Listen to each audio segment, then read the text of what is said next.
Chairman Tehreek Insaf parliamentarians Parvez खटक ने कहा है कि चेयरमैन तहरीक इंसाफ को कहते थे कि लुटे पिटे लोग मुल्क का बेड़ा गर्क कर रहे हैं, पढ़े लिखे लोगों को जगह दें, मगर 3.5 साल मौका नहीं दिया गया। जिसके पास पैसा था वो आता था और लूट कर चला जाता। पीडीएम के पास टाइम कम था, हाथ मरोड़ के लूटते रहे। जितनी लूटमार इस 1.5 साल में हुई इसकी मिसाल नहीं मिलती। वो मानसेरा में जलसे से खिताब कर रहे थे।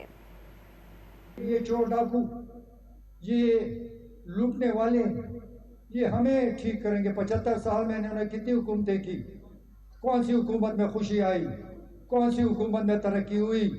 तरक्की तो इनके अपने खानदानों की हुई। अरबपति बन गए, पता नहीं कितना पैसा ले गए और इनकी कितनी लालच है। ये कब तक इनकी लालच खत्म होगी? तो मैं आपको बताता हूँ कि इंशाल्लाह ये हमारा मुल्क है। हमने इन चोरों के खिलाफ खड़ा होना है। हमने जो ये पार्टी बनाई है इन पीडीएम चोरों के खिलाफ बनाई है, ताकि हम इनको उतार के बेहतरीन हुकूमत बनाए और अवाम को डिलीवर करें।